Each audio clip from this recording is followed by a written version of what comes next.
sobrang asin sa ating katawan. Ngayon, Dok, pag-usapan naman natin, paano naman, Dok, kapag yung less naman, kapag kulang naman yung asin sa ating katawan? Nagkakaroon tayo hyponatremia.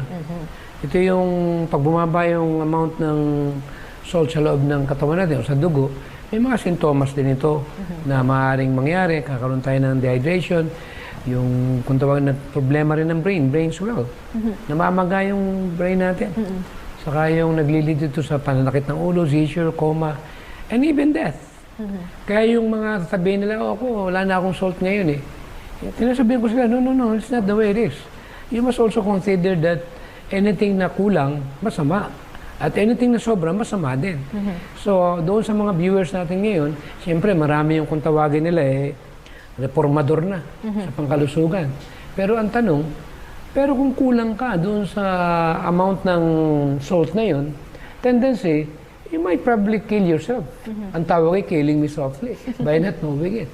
Ang tawag dito, pagpapakamatay ng hulugan. Ay bakit natin gagawin yan? Samantalang meron namang pamamaraan. Kaya habang buhay tayo, i-regulate natin para makasiguro tayo. Dok, gusto ko lang din po ibahagi sa atin pong mga manonood, ang nakalagay po sa Councils on Diet and Foods, page 344. Food should be prepared in such a way that it will be appetizing as well as nourishing. It should not be robbed of that which the system needs.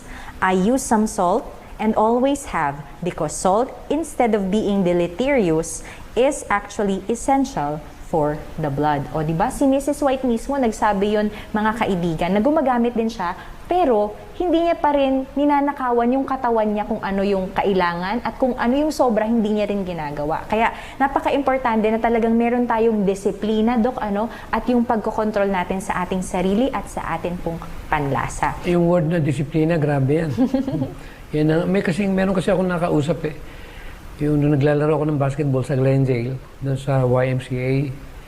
Siyempre, mahilig ako mag-basketball. May gym doon Nag-i-steam din kami. Meron ako nakalaro ng basketball, 73 years old. Grabe yung movement niya, hindi ako makapaniwala. Yun yung naging sa akin, yung bang... Motivation? Motivation, sabi ko, hindi pala siya huminto na mag-exercise. Pero nung tinanong ko siya kung ano yung sikreto niya, yun yung sinagot niya, discipline.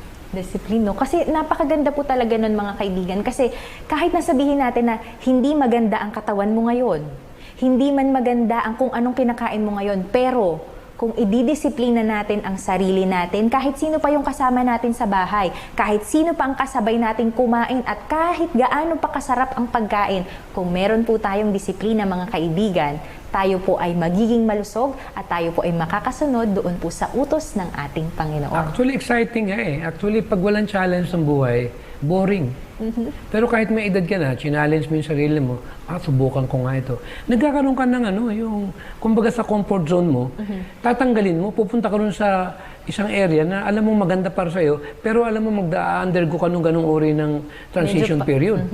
So, yun yung excitement For example, gusto ko makuha yung weights ko, yung timbang ko, saka makabuo ako nung six-pack. Talagang exciting. Talagang sabi ko, pag umaga, gising na ako. Kaya pag nawalan tayo ng tinatawag na ganung uri ng idea, kaisipan, o challenge sa buhay, para bang darating yung time na give up na yung katawan mo. Kasi we are created for activities. Nakasama yung aktibidad din ng pamimili ng pagkain. Dok, gusto ko lang din ibahagi sa atin pong mga manonood ang nakalagay po sa Councils on Health, page 68. Thousands will sacrifice not only health and life, but their hope of heaven before they will wage war against their own perverted appetites. Everything that conflicts with natural law creates a diseased condition of the soul. Mga kaibigan, magtatapos na naman po ang isang programa natin ngayong hapon pong ito.